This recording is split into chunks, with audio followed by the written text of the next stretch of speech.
Hey you guys. So I'm not really ready to go to sleep, so I guess I'll just talk for a little while. I'll tell you a story about somebody that I dated.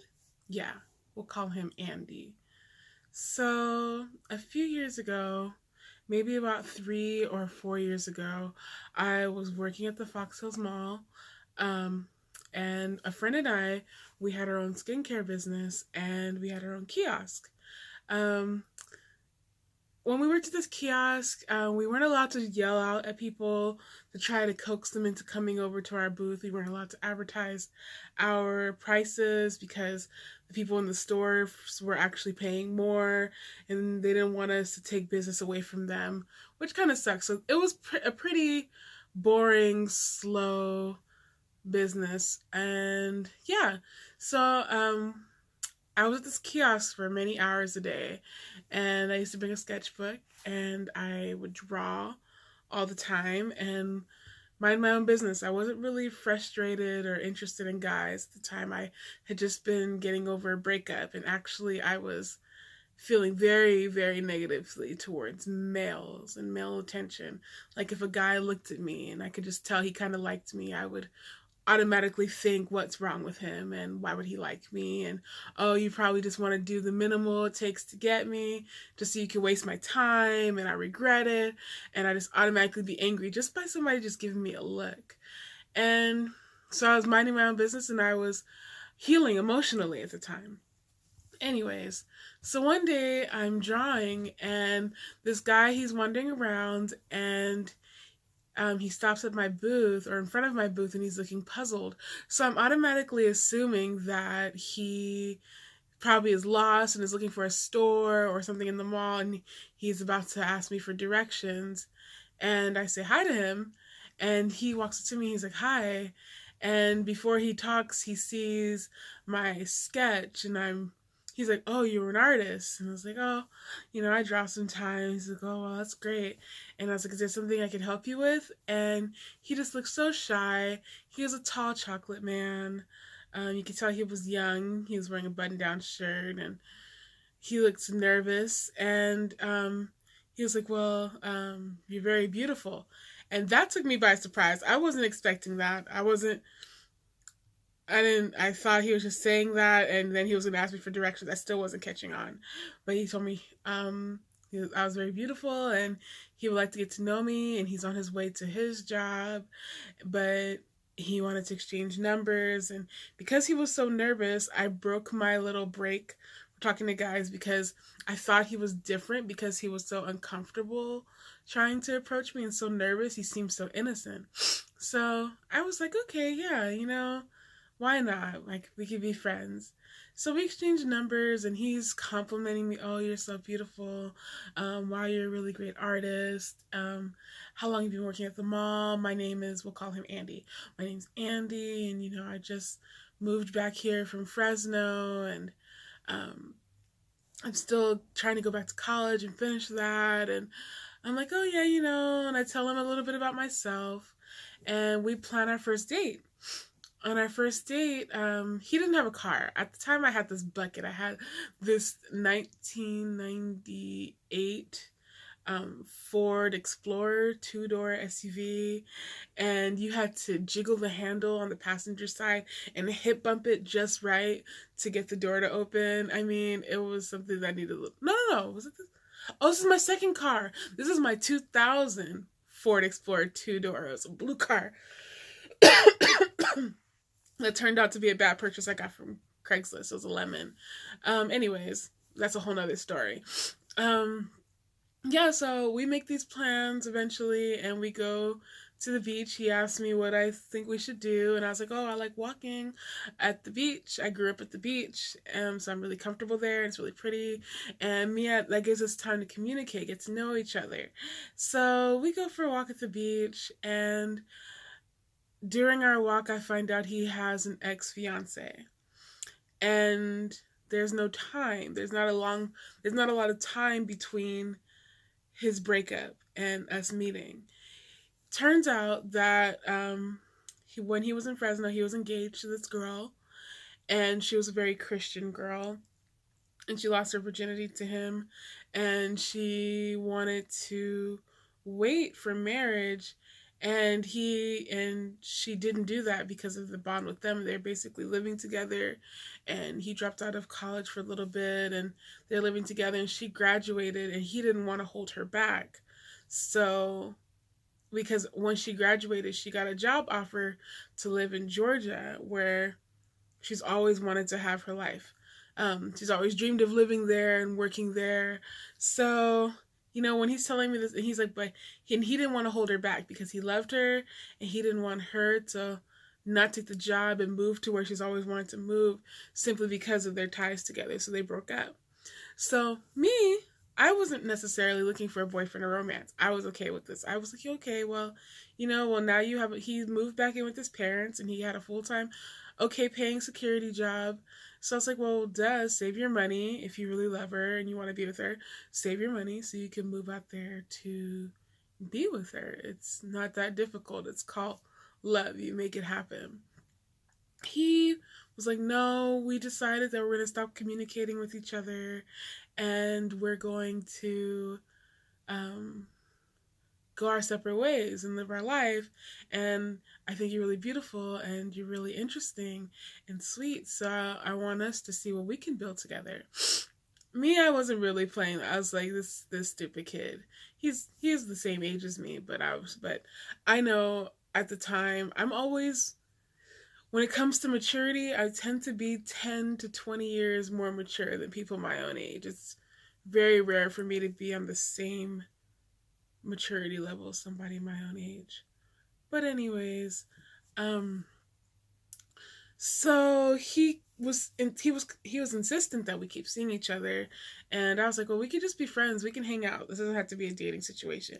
But he that's not what he wanted. He was very adamant about us becoming an item.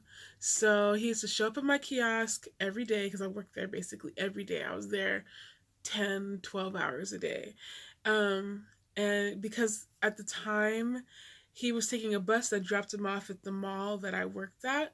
And then he would meet up with me, and we eventually got this routine where I got used to him coming to see me at the mall, which made me feel special. It's like every single time. He planned to leave home early just so he could stop at my kiosk and talk to me, even though we're texting and we have plans.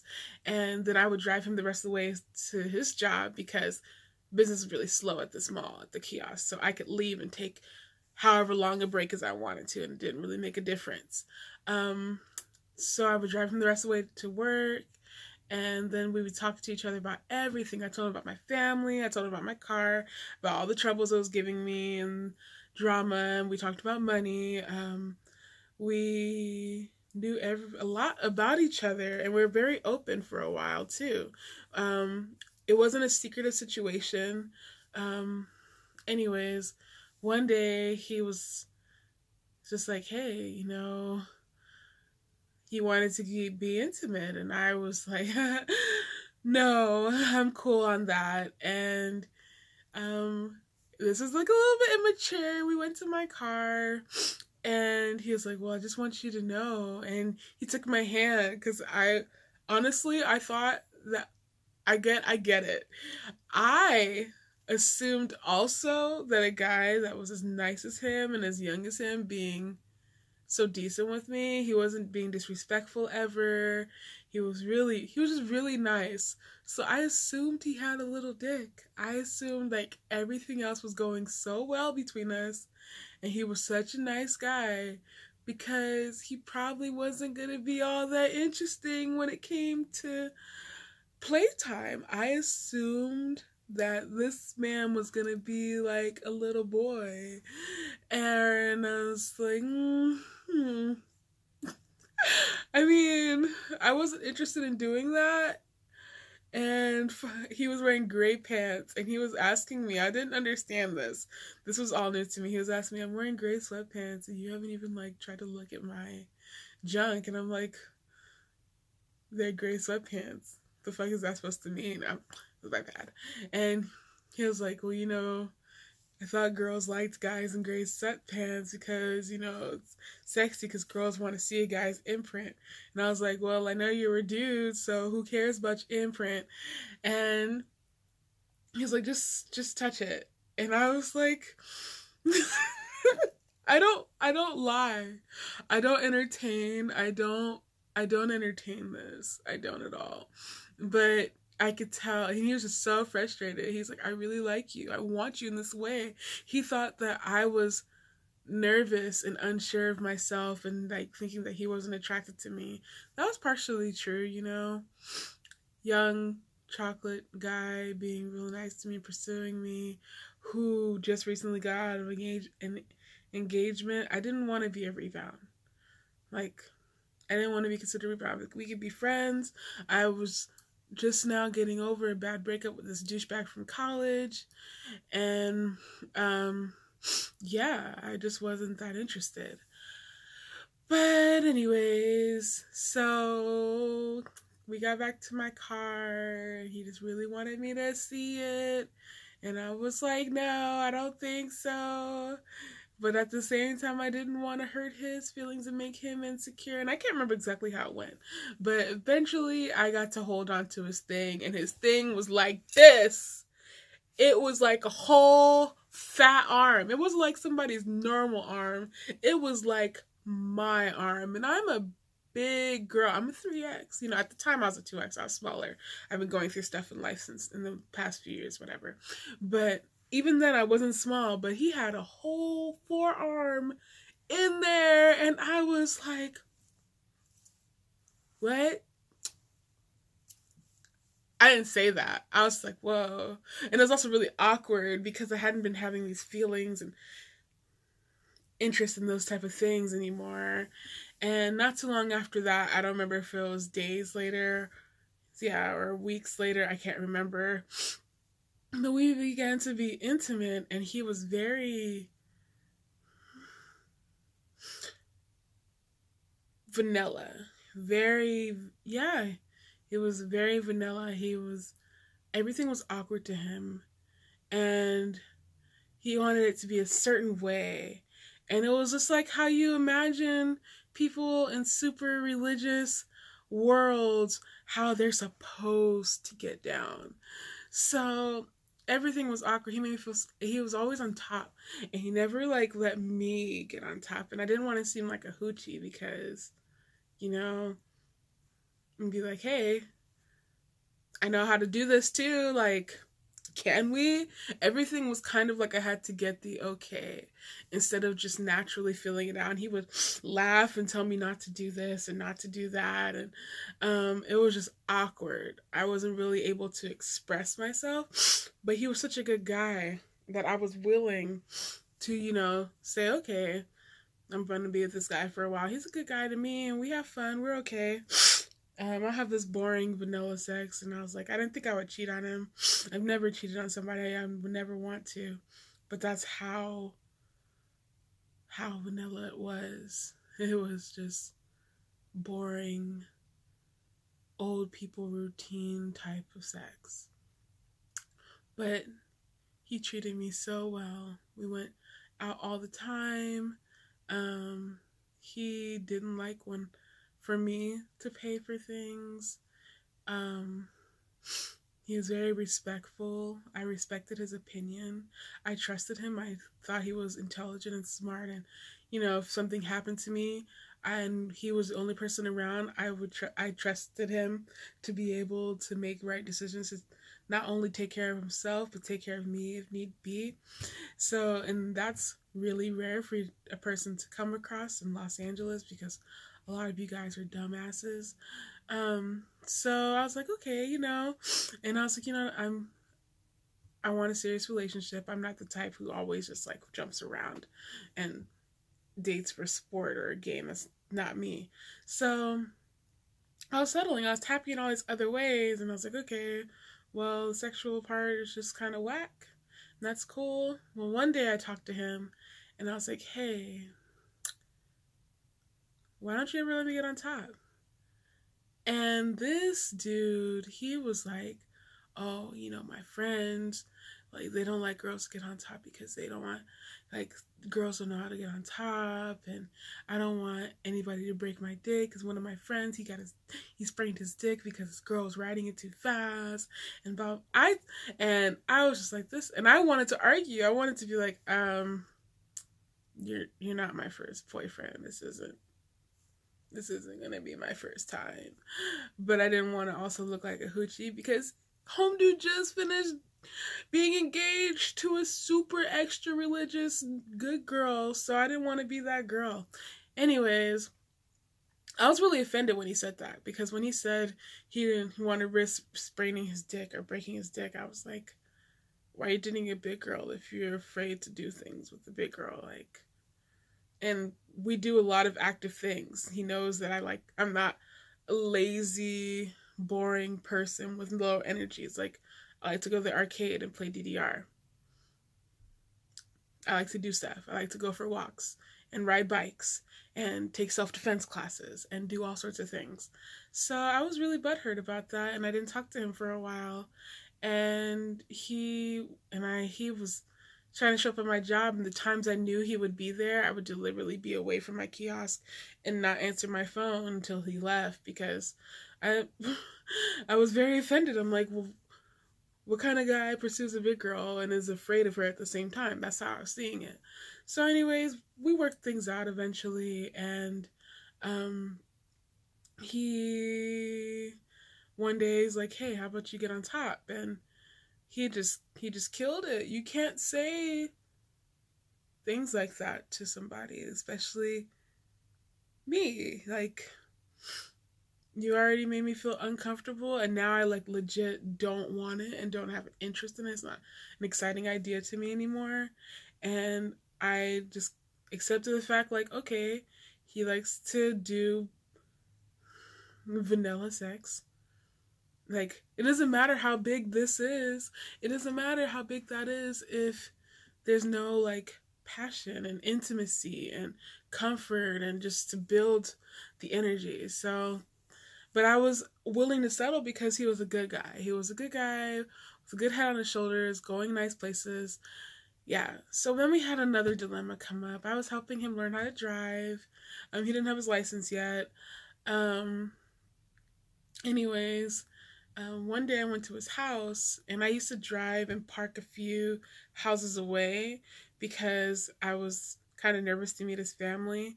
We didn't actually say specific titles, give each other titles yet. For me, that's not really a conversation that's ever needed to be had, because um, usually I've dated and the guy's like, I really like you. I want you. I want us to, I was like, and it just was natural. We just really liked each other. It was made very clear, and that automatically meant that we were together. Like, just like maybe one day we'll be out and somebody's like, oh, your girlfriend is over there, and they're like, oh, thanks, man. And he come over and he's like, hey babe. I'm like, hey babe. And people will say, oh, you're a nice couple, and we're like, yeah, we know. And it was never something that we had to discuss and make super official, like, oh, would you like to be my girlfriend, would you like to be my boyfriend? And we're like, yeah, we're together now. It was just, we just were. That's just kind of how it worked, in my experience. So anyways, but with him, I knew how awkward things were with him all the time, so I knew it wasn't something I could be certain about. Even though we dedicated all our time with each other, I never was a person to look through a phone, but we were just really open, where we could leave our phones out and be like, oh babe, I don't know what to eat, where we're gonna go, what time is it? And I just pick up whatever phone is nearest to me, and if it happened to be his phone, then, oh, it's this time, go on the internet and look up something. It wasn't an issue.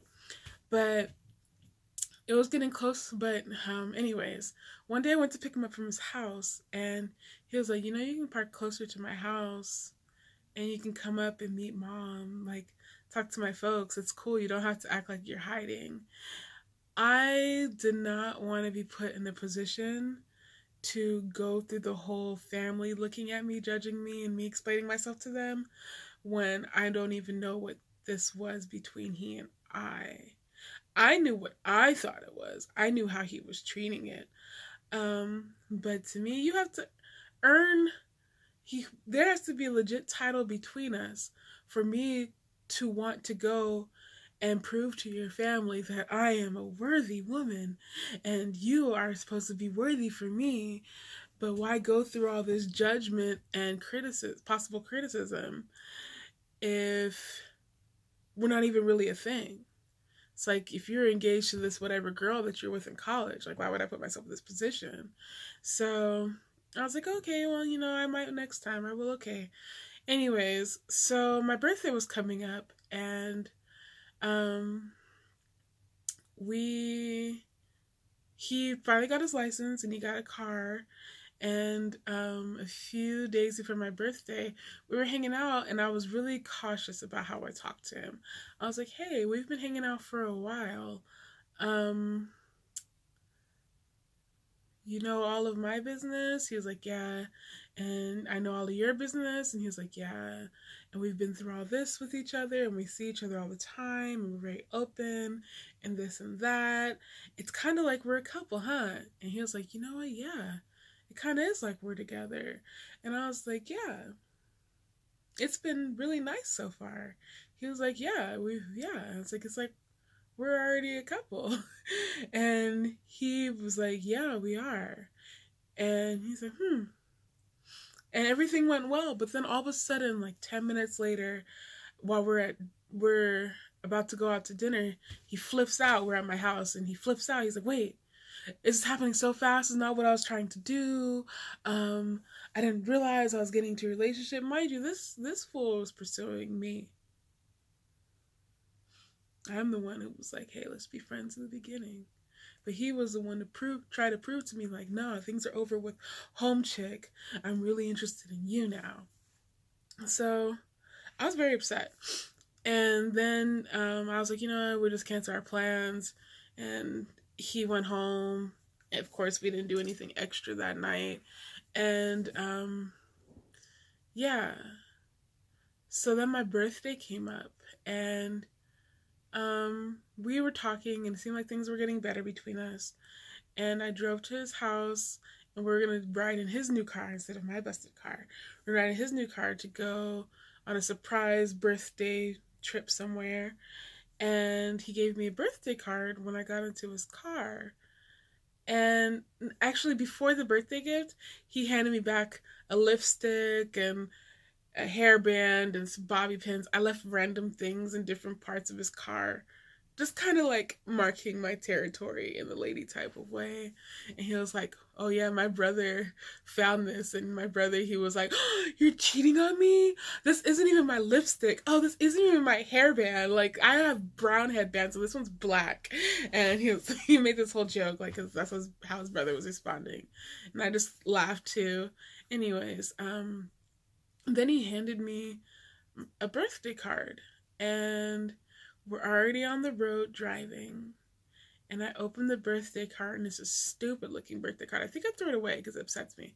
It was a stupid looking birthday card, and it said, from one good friend to another.